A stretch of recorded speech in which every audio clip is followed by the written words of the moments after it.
Habíamos comenzado en la despedida de Pablo en Mileto, cuando estaba saliendo de Asia Menor y de toda su recorrida por Macedonia también.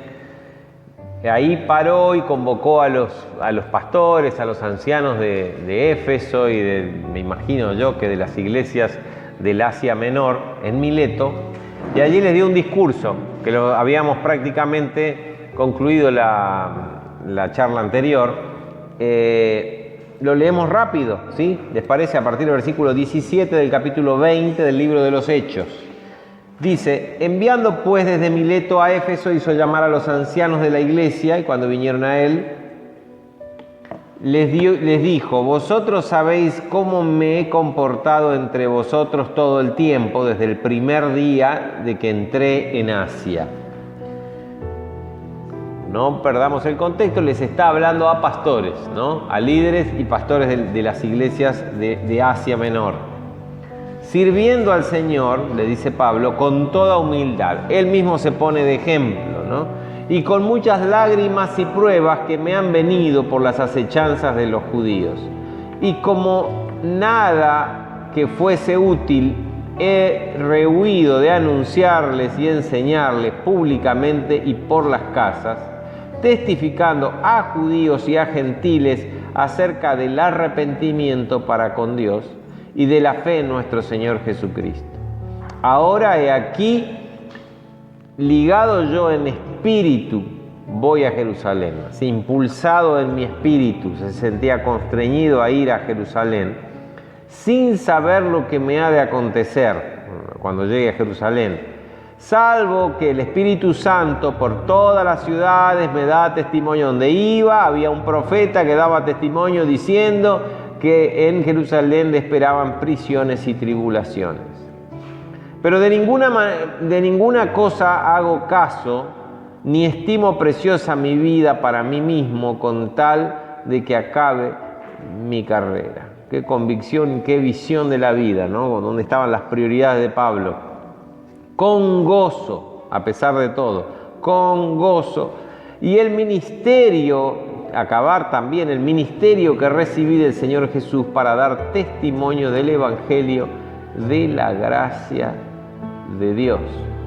No son palabras ni poesías, no sobran palabras acá, ¿no?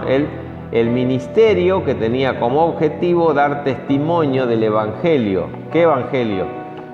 ¿Cuál es la buena noticia? Porque Evangelio significa buena noticia. Testimonio de la buena noticia de la gracia de Dios para con los hombres, ¿no? Y ahora, he aquí, yo sé que ninguno de todos ustedes, entre quienes he pasado predicando el reino de Dios, verá más mi rostro. Es decir, no me van a volver a ver. Por tanto, y acá viene la solemne protesta, dice, o la solemne exhortación. Por tanto, yo os protesto en el día de hoy, que estoy limpio de la sangre de todos, porque no he rehuido, no me he guardado nada, dice, no he rehuido anunciaros todo el consejo de Dios. Por tanto, como ya les di todo, están capacitados, les habla pastores y ancianos y líderes, ¿no? Por tanto, mirad por vosotros y por todo el rebaño en que el Espíritu Santo os ha puesto por obispos. ¿Qué significaba obispo? Inspectores o guardadores. Ellos eran los que tenían que guardar la doctrina y también ministrar el Espíritu Santo, al cual Él mismo les había puesto por obispos, pastores, inspectores, cuidadores. ¿Para qué? Para apacentar, como si fuera un rebaño de ovejas, la iglesia del Señor, la cual Él ganó por su propia sangre. Y eso habíamos hecho y habíamos remarcado el hecho de que la iglesia no es del pastor, ¿no? La iglesia es del Señor. Y el pastor es ungido por el Espíritu Santo, reconocido por los demás hermanos por ese mismo hecho, porque tiene que tener testimonio, tiene que tener la manifestación de ese Espíritu Santo. De esa forma es el responsable de apacentar, de cuidar. Y fíjense cómo el Señor nos compara con ovejas, un animal indefenso, medio tonto, que está a expensas de, fíjense, les dice que Él compró a la iglesia por su sangre. No es de nadie la iglesia, ni de Pablo ni de nadie. Porque yo sé que después de mi partida, cuando yo me vaya, van a entrar en medio de ustedes lobos rapaces. Y por eso nos compara con ovejas indefensas y dice que vamos a hacer. Uno dice, bueno, si Dios nos compra, nos va a dejar exentos, indemnes, nos va a proteger de los lobos rapaces. No. Presten atención, por eso yo os protesto, dice, y que están absolutamente capacitados para apacentar y cuidar la grey. Cuídenla, dice. Miren por vosotros y por todo el rebaño, porque se levantarán en medio de vosotros lobos rapaces que no perdonarán al rebaño. Qué cosa, ¿no? Dios en ningún momento nos promete eximirnos de los sufrimientos. En todo. No sé quién inventó ese evangelio o esa doctrina de que si estamos con Dios nada nos va a pasar malo, ¿no? Que Dios milagrosamente nos va, qué sé yo, llegamos a la parada y llega el colectivo, o si vamos en auto conseguimos lugar para estacionar, que vamos a encontrar plata, que no vamos a sufrir la miseria económica del país en que nos toca vivir, las enfermedades. Dios lo único que nos promete, sí, que Él va a estar en medio y a través de, pero no nos promete eximirnos. Fíjense, les dice Pablo que va a haber, y no solamente que van a venir de afuera lobos rapaces, que no van a perdonar al rebaño, sino que de vosotros mismos se levantarán hombres que hablen cosas perversas para arrastrar tras sí a los discípulos. Así que los pastores, vaya que tenemos responsabilidad, y todos tenemos responsabilidad de cuidarnos unos a otros y orar unos por otros, porque hoy pasa exactamente lo mismo. Por tanto, les dice, teniendo en cuenta esto, estén despiertos, dice, velad, con las velas encendidas, acordándoos que por 3 años, de noche y de día, no he parado de amonestar con lágrimas a cada uno, con sufrimiento y con sacrificio. Pablo 3 años no paró de amonestar y enseñar y recomendar y exhortar. Y ahora, hermanos, os encomiendo a Dios y a la palabra de su gracia. Y acá tenemos esos dos componentes que también lo resaltamos en la última charla. Acá es Dios y su palabra. Dios y su palabra. Las Escrituras y nuestra fe como protestantes, como evangélicos, en la sola Escritura, en la sola gracia y en la sola fe. La Escritura y su inerrancia, es toda una doctrina, ¿no? La inerrancia de las Escrituras no tiene errores. Si hay cosas que nos parecen oscuras, es problema de nuestra cabeza, ¿no? No tiene errores. Es la palabra de Dios. El mismo Jesús dijo que ni una tilde ni una coma pasará. El cielo y la tierra pasarán, pero su palabra. Saben que esto es maravilloso porque tenemos una roca de donde agarrarnos, ¿eh? En medio de la confusión y la oscuridad tenemos algo firme, eterno, del cual podemos agarrarnos. Y les digo, vienen tiempos y ya comenzaron donde se va a poner y se va a empezar dentro de las iglesias evangélicas a cuestionar este libro. Se lo va a empezar a no anular, a minimizar su importancia. Porque hay cosas que no se pueden cambiar y que para los tiempos modernos molestan. Entonces, como no las podemos cambiar, van a minimizar el total de este libro.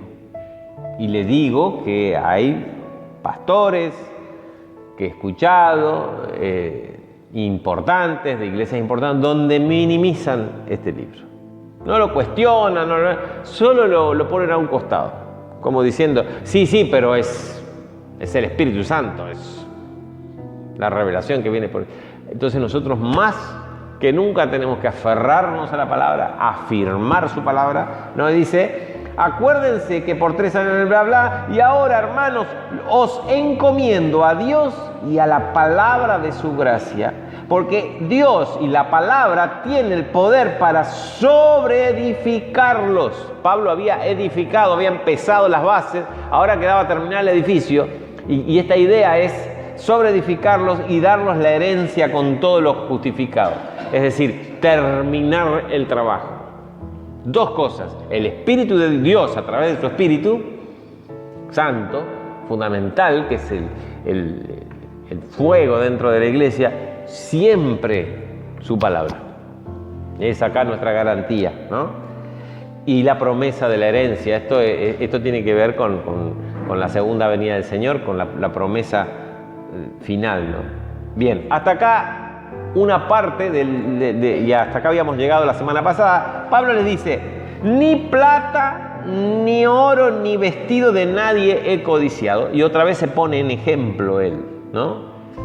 Volvemos al detalle de que él, como fundador y padre y pastor de todas esas iglesias, les habla a pastores, ¿no?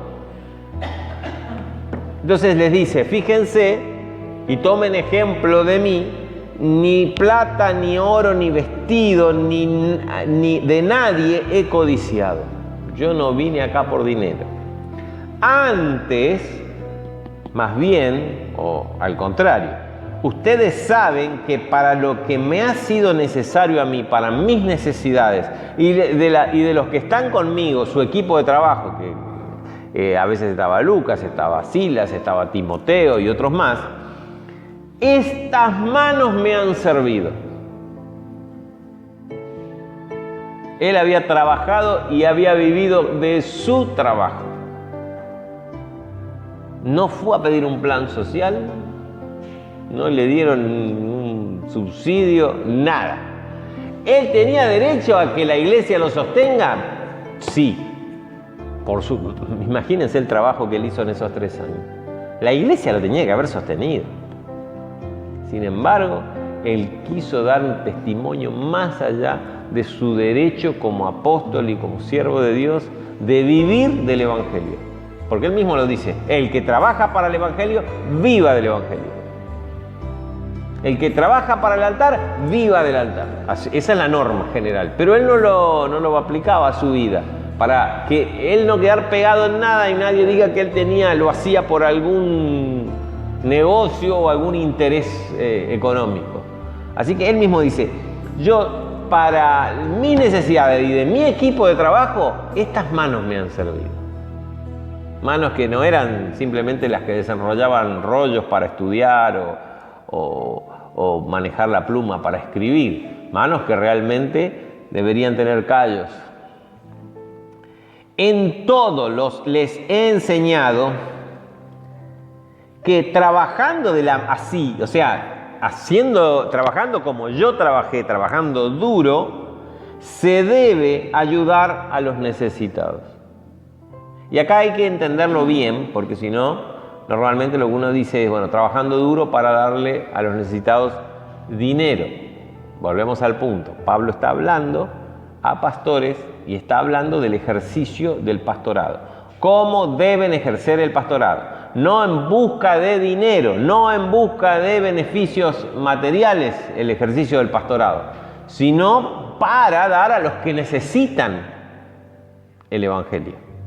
Darse de sí mismo, porque Pablo podría haber vivido del Evangelio y sin embargo dice, no, yo al contrario resté de mi fuerza, de mi energía, trabajando para poder darles a ustedes y a todos los que necesitaron la palabra de Dios. Ese es el sentido original, ¿no? Si uno lo lee rápido es como que uno dice, bueno, juntar dinero para darle al que necesita. También hay que hacerlo, eso no está de más, pero no es lo que dice el texto.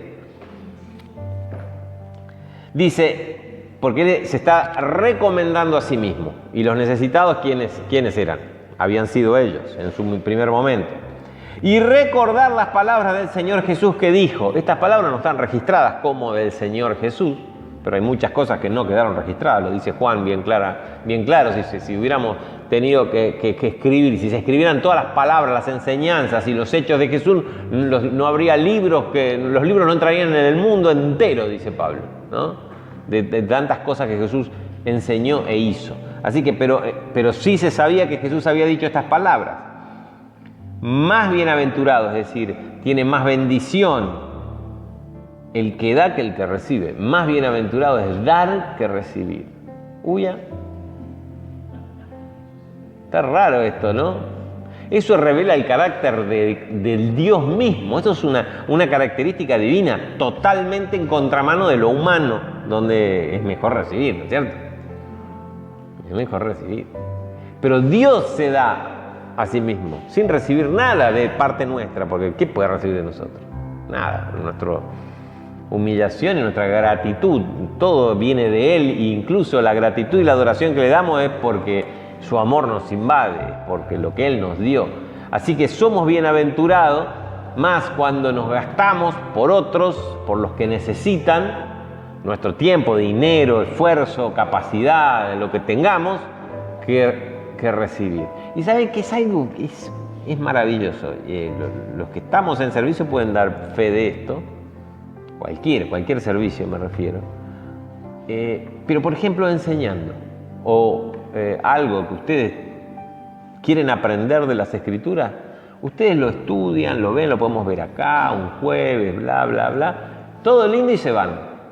Ahora, cuando ustedes lo logran explicar a alguien, ahí se transforma en propio. Si no, no es de ustedes. Es mío porque yo lo estoy dando. Y me queda a mí me bendice. A mí me rebendice esta charla que estoy dando. Pero ustedes recién van a hacer la bendición cuando ustedes hacen suyo estos pasajes, este conocimiento, esta historia, esta vivencia que es de Pablo y es nuestra porque es de la iglesia del Señor. Pero cuando lo dan, lo explican a alguien, ahí se hace, es maravilloso.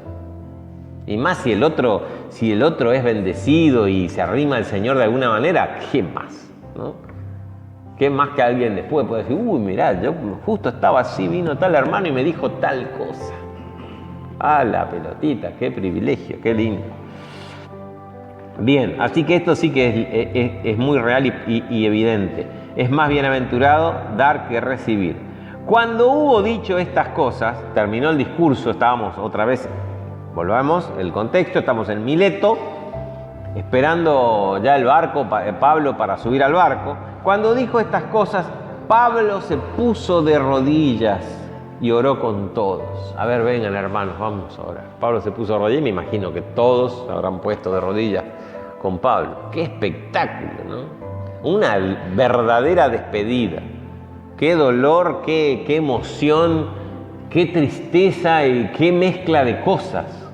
Porque el Espíritu Santo y el amor del que... Y fíjense cómo Pablo había generado en toda esta gente un afecto, un cariño, ¿no? Así que se puso de rodillas y oró con todos ellos.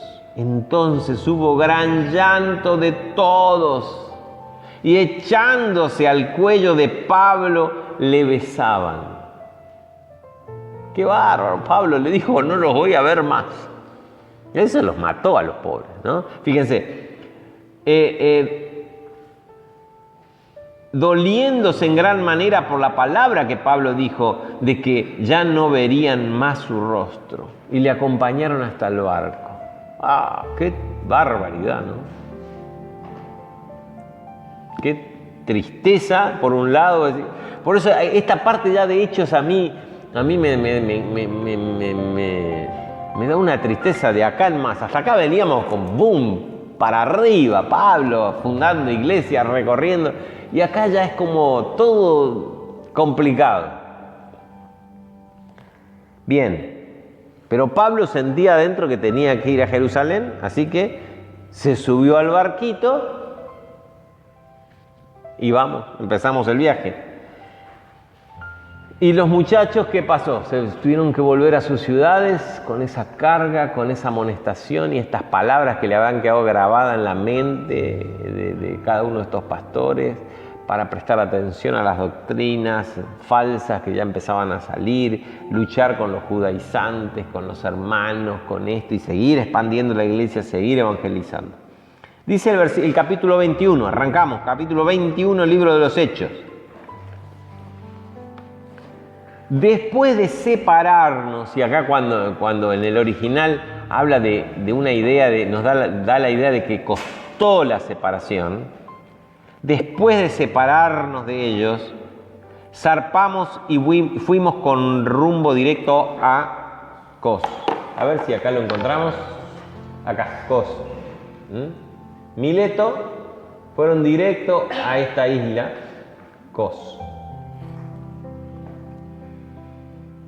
Y al día siguiente a Rodas y de allí a Pátaras. Rodas, Kos, Rodas y Pátara, está ahí, Pátara, ¿no? Ya, esto es en la parte del continente, esto es una isla grande, Rodas, y acá Pátara. ¿Se ve? Y hallando ahí un barco que pasaba o iba a Fenicia, nos embarcamos y zarpamos. Ahí, en Pátara, en Licia, un barco que iba a Siria. Lo que pasa es que Tiro y Sidón pertenecían a la provincia romana de Siria, por eso, ¿no? Pablo estaba yendo a Jerusalén. O sea, el puerto o el lugar donde ellos tenían que llegar era Cesarea, acá, para ir hacia Jerusalén.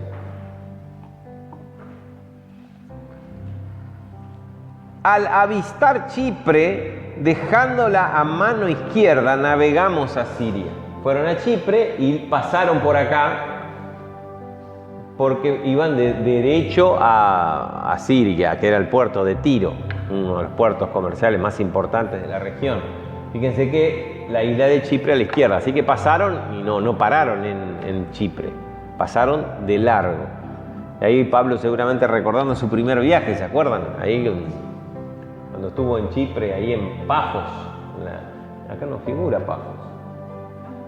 Acá arriba, en el otro mapa sí, ¿ven? Acá. Ahí estaría Pafos, que es la ciudad más importante donde estaba el gobernador, ¿se acuerdan? Que fue y evangelizó al gobernador de la isla.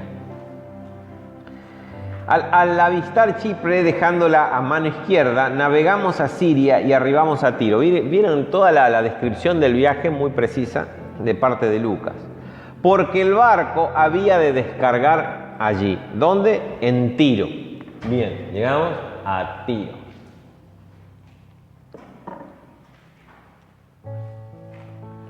Tenían que ir porque el barco descargaba allí. Y hallados los discípulos, nos quedamos 7 días. ¿Ellos se quedaban el tiempo que querían?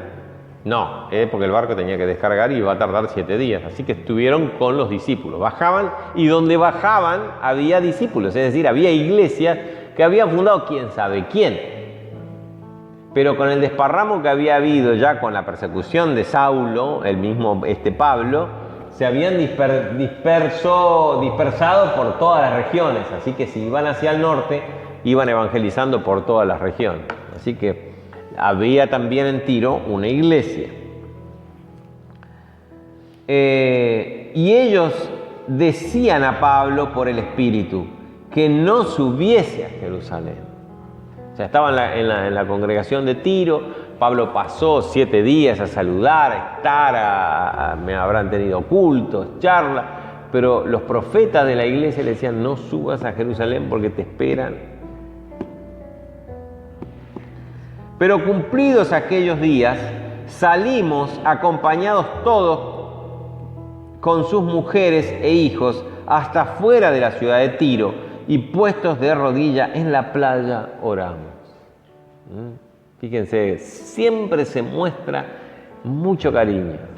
Siempre el amor de Dios era lo que pegaba a la iglesia, ¿no? El pegamento, el sustento de la iglesia. No era una organización, era realmente el cuerpo de algo vivo, el cuerpo de Cristo. Así que se pusieron de rodillas y oramos, dice, cuenta Lucas, ¿no? y abrazándonos los unos a los otros, dando la idea de que fue larga la despedida, subimos otra vez al barco y ellos se volvieron a sus casas. Qué linda la comunión de la iglesia del Señor. Y nosotros completamos la navegación saliendo de Tiro y arribando a Tolemaida. Tolemaida está acá, o sea, el barco salió de Tiro y fue a Tolemaida, que ahí terminaba su recorrido, en Tolemaida. O sea que de Tolemaida tenían que ir a Cesarea por tierra, ya no navegando. Ahí terminaba, pero ya quedaba cerca, más o menos.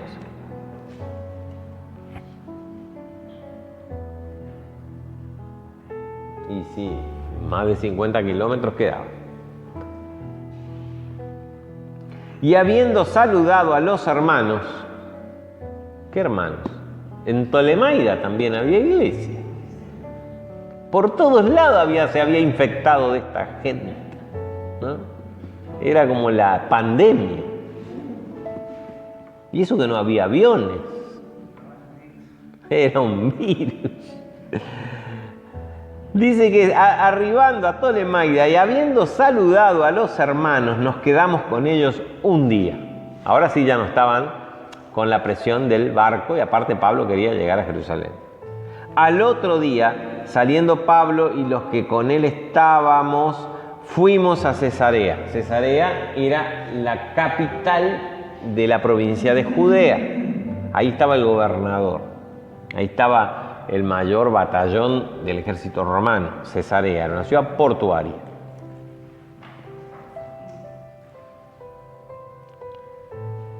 Saliendo Pablo y los que estábamos con él, fuimos a Cesarea y entramos, o sea, nos hospedamos, nos recibió en casa Felipe. ¿Se acuerdan de Felipe?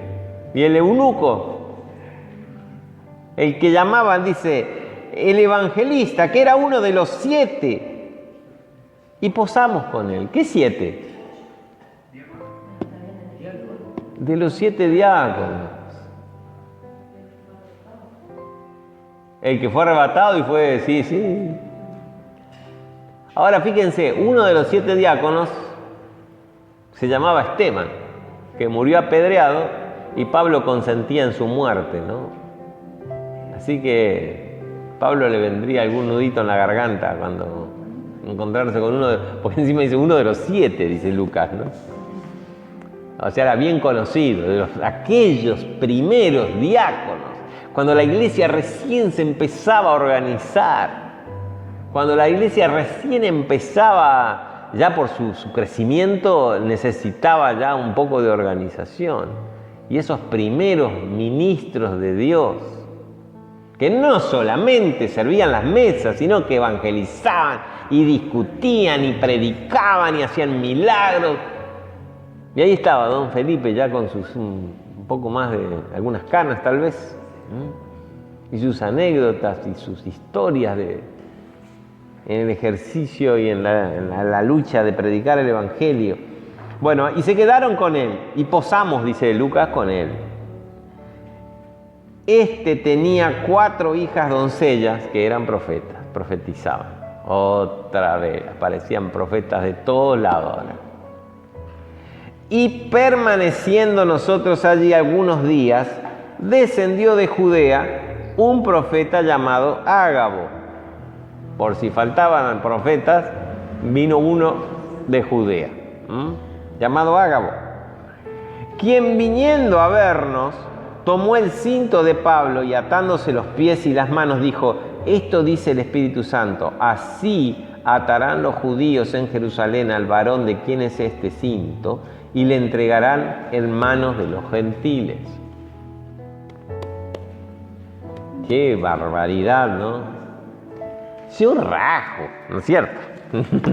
Ya está, me lo está advirtiendo el Espíritu Santo. ¿Cuántas veces me tiene que advertir? ¿Para qué todas esas advertencias, no? Al oír esto, y se incluye Lucas, ¿no? Le rogamos nosotros y los de aquel lugar, todos los hermanos que estaban en Cesarea, y Y nosotros le rogamos que no subiese a Jerusalén. Pablo, escúchame, si te lo está advirtiendo el Espíritu Santo y no una vez. Por favor, ¿cuánto tenés que trabajar para las iglesias? Tenés que volver a visitar la iglesia en Antioquía, en Galacia, en Frigia, en Asia, en Macedonia. Hay que ir a Roma, Pablo. Tenemos que ir hasta España, Pablo. No vayas ahí. Entonces Pablo le respondió: ¿qué hacen llorando y quebrantándome el corazón? Porque estaban llorando los tipos. Por favor, le pedí. Esto es raro, ¿no es cierto? Uno lo ve, pero es difícil de entender esta actitud de Pablo, porque uno más que por sentido de autoprotección, pero también porque es parte si venían los profetas a advertirte, el tipo bajó de Judea, el Espíritu Santo lo mandó de Judea. Le dijo, andá, allá vas a encontrarte. Y él fue, hizo toda la ceremonia, le sacó el cinto, o sea, todo, así te van. Pero por el otro lado, Pablo en su espíritu tenía esa necesidad de ir a Jerusalén. Aparte, toda esa comitiva llevaba su ropita, pero también llevaba dinero y cosas que eran las ofrendas para los hermanos. ¿Se acuerdan?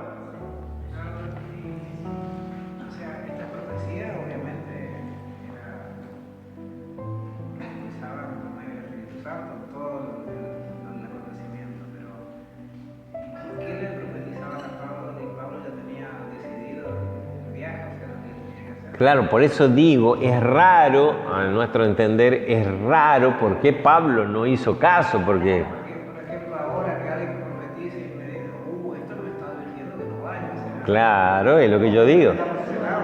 Yo me hubiera rajado, primero por un instinto de supervivencia y segundo, tengo la palabra de Dios. Por eso es raro la actitud de Pablo, pero... él estaba guiado por... Yo creo que el sentir que Pablo tenía esa constricción, ese empuje que tenía a ir a Jerusalén, se lo ponía el mismo Espíritu Santo. Claro, o sea, él tenía la confirmación de parte del Espíritu Santo y después de aconteció todo esto, los otros también quedaron confirmados que era el Espíritu Santo. Ir al Espíritu Santo. Ahora, es un poco la mirada, o sea, el Espíritu Santo habla. Le dice a Pablo, anda a Jerusalén y en Jerusalén vas a caer preso. Punto. Eso es lo que el Espíritu Santo hace. El resto lo hacemos nosotros y lo hacen los seres humanos, ¿no es cierto? Las interpretaciones de lo que podría ser o no. Pero digamos, esta profecía que el hijo fue cagado y la hija de Felipe, es como que después que le aconteció todo esto a Pablo, ellos confirmaron que realmente estaban 100% seguros ahora que Dios era el que había hablado. Sí, pero ya cuando fueron a Tiro ya habían profetas que le dijeron. Y ya antes, en todos lados, dice Pablo, cuando estaba hablándole a los hermanos en Mileto, le dice, aunque por todas partes que voy, me dice algún profeta sale a decirme que no vaya a Jerusalén, ¿no?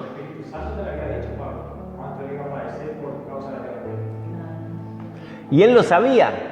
Por eso él le dice a los muchachos en Mileto, le dice, pero a mí no me importa porque yo no aprecio mi vida. Yo voy a ir y no sé lo que me va a pasar. Aunque yo sé que muchos me dicen. Y fíjense, le dice, que están llorando y quebrantándome el corazón porque yo estoy dispuesto no solo a ser atado, más aún a morir en Jerusalén por el nombre del Señor Jesucristo. No sé lo que me va a pasar, pero el Espíritu Santo me dice que vaya. Y se me van a meter preso y bueno será, yo estoy dispuesto. Porque en ningún momento las profecías decían no vayas. No, claro. En ningún momento la profecía era clara, decir de parte de Dios o del Espíritu Santo, no vayas. Le está diciendo lo que le va a pasar. Por eso le decía, el Espíritu Santo le dice, Pablo, tenés que ir, y le dice, te va a pasar esto. Pero en ningún momento, nada más. El resto son todas interpretaciones que a veces con muy buen sentido de nuestro afecto, como estos hermanos, ¿no es cierto? Como estos hermanos. Claro. Siempre contaba el pastor Jorge Pradas que cuando él lo enviaban a España como misionero, venían los hermanos y le daban profecías que el Señor te va a usar y va a levantar y va a mover Europa y todo, y bla, bla, y todas bendiciones, ¿no? Hasta que vino el pastor Miller y oró y le dijo: Jorge, no creas nada de lo que ellos te dicen. Ellos te dicen eso porque te quieren. En realidad ya vas a pasar así y va a ser durísimo y bla, y bla, bla, bla. Bueno, a mí cuando me nombraron pastor, venían todos y oraban por mí,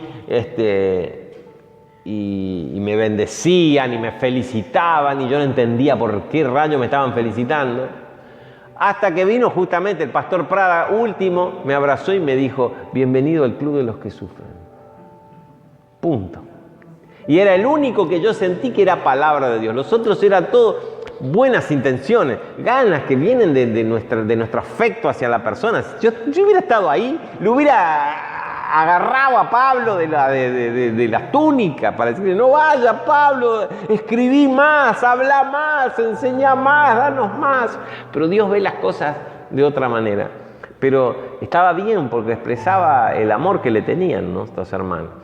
Interpretaban la palabra de Dios de una manera, ¿no? Dios decía una cosa, ellos interpretaban de que no tenía que subir. Un poco le pasó a Pedro con, como decía Dina, con Jesús, ¿no? No, que no te pase semejante cosa. Bien, vamos a terminar acá.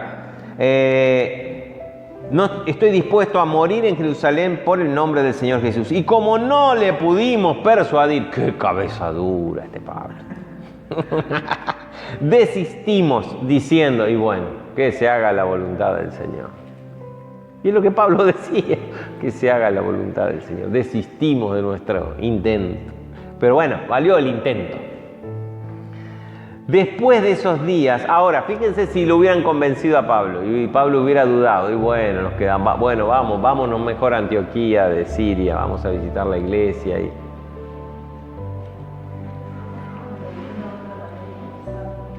No sé lo que hubiera pasado, ¿no? No sé lo que hubiera pasado. Y no le podríamos decir nada a Pablo tampoco, pero el tema es que Pablo estaba guiado por el Espíritu Santo de una manera fuerte y él tenía la convicción de que tenía que ir a Jerusalén, pase lo que pase. Bien. Y Edgardo, viste ahí en el versículo que le interesa, dice: y como no lo pudimos persuadir, desistimos de decir: no se haga la voluntad de Dios. Sí, ellos sabían que era la voluntad, pero no querían. Es como cuando alguien está para morirse y uno no quiere, y uno clama y pide por sanidad y por salud, y a veces, bueno, que se haga la voluntad del Señor.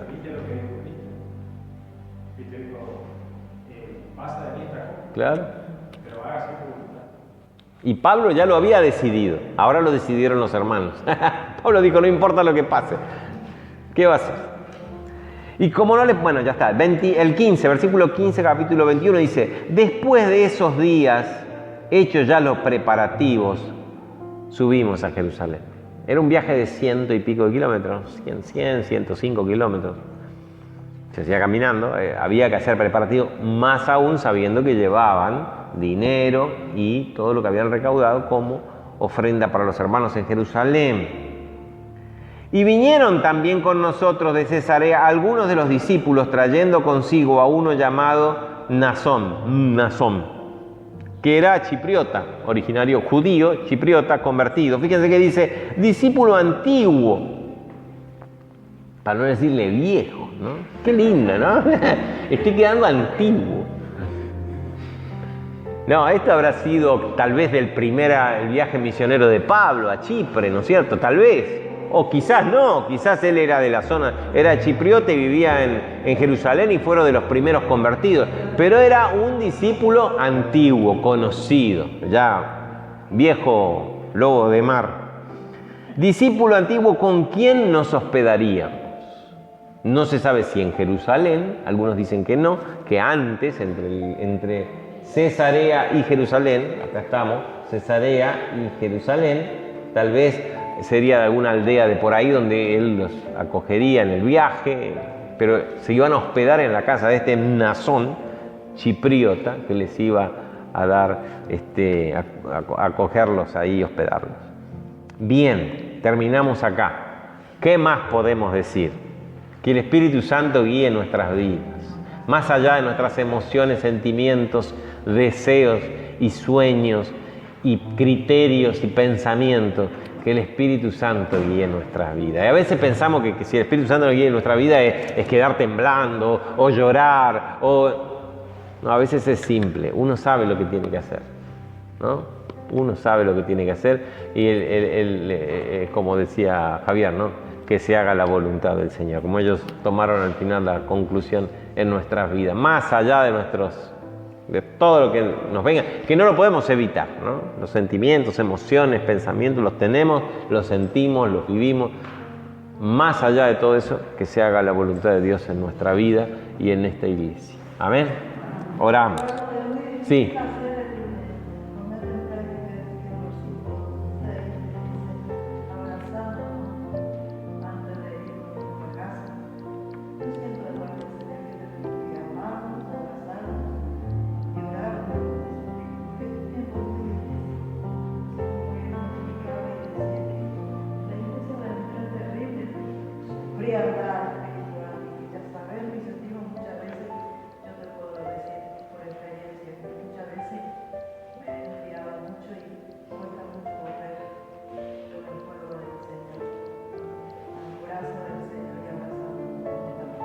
Y sí, por eso tenemos que cuidarnos unos a otros. Por eso acá somos toquetones, nos abrazamos, ¿no?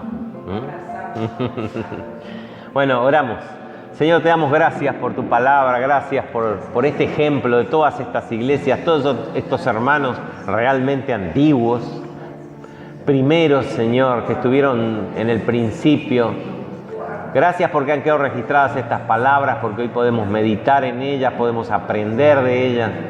Señor, encendé el fuego en nuestro corazón, que nuestras vidas se guíen por tu Espíritu Santo, no por nuestro parecer o por nuestros sentimientos, por nuestras ideas o criterios, por tu Espíritu Santo, Señor. Ayúdame a mí como pastor y a todos para pastorearnos y cuidarnos unos a otros en oración, dándonos y brindándonos de tu amor, Señor. Ayúdanos a perdonarnos unos a otros, a recibir el perdón unos a otros. Ayúdanos a ser humildes, Señor. Gracias por esta iglesia, Señor, por esta familia, Señor, y añade los que tienen que ser parte también de esta iglesia, Señor. Que seamos capaces, que seamos dignos de dar testimonio del Evangelio de la gracia. Amén.